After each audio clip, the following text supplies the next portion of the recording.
ìlànà tí ó máa jẹ́ ìlànà ìdáná Muhammad tí ó di súnà nábì mú tí ò ní fọwọ́ yẹyẹ mú. وأما أن يدعي أخي محمد الحبيب مدير مركز. tí ọmọ ìyá mi Habibu Muhammad Habibu tí ó jẹ́ mùdírù márkàsì tí ń bá wọn gbà pé mọ́ra ẹ̀. أنه شيعي.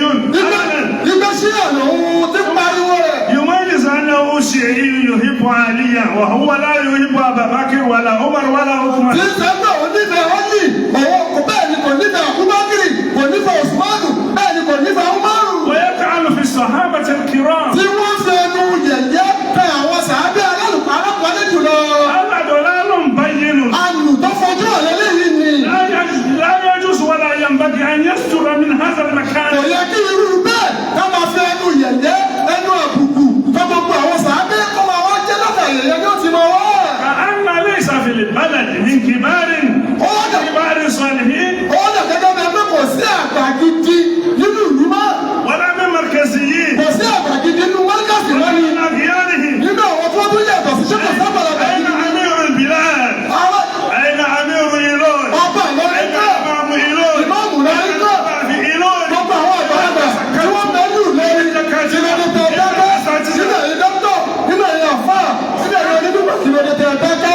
هكذا أدار العلامة إيلون. kìí ṣe bí bàbá wọn ṣe kí ádámọ̀ ti ń darí ìkọ́ rẹ̀ mú ni ó. كلنا شيعة.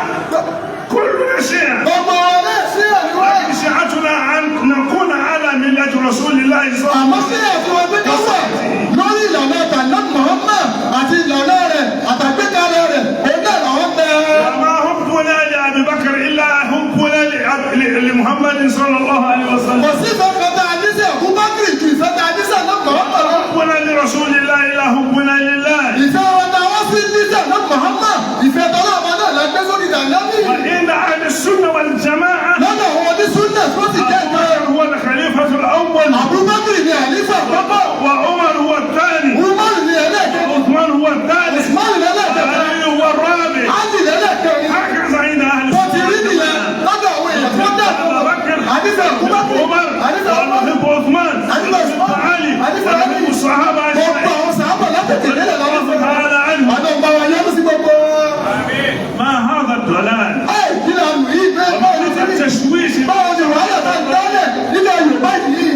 اتقوا الله ẹ̀rọ ọlọ́run قولا سديدا. ẹ̀sọ̀ tó dá jáde tó lè ṣàǹfààní fáwọn èèyàn. لماذا دائما إحداث الشباب ìrọ̀lẹ́ tẹ̀ ń dá wàhálà lẹ̀ tẹ̀ ń dá fìtílẹ̀ lẹ̀ tẹ̀ ń dá dàrúdàpọ̀ lẹ̀. لا تصيبن الذين ظلموا. gbogbo ayé àbẹ̀rù fìtílẹ̀ torí pé tí ọba dé tí ìyàrá ọba dé kò ní mọ lórí ẹni tó dá alẹ́ nìkan. اللهم ọlọ́run غفر. foríjì wọn ọlọ́run. اللهم عفوا. ọlọ́run kójú kúrò bẹ́ẹ̀ fún wa ọlọ́run ọba fi tí wọ́n jẹ wáyà. لا ọlọ́run fọ̀nà mọ́ ọlọ́run. برحمتك على السرير. ìbéèrè ọlọ́run ọlọ́run bẹ̀rẹ̀ pé kó là wọ́n ọlọ́run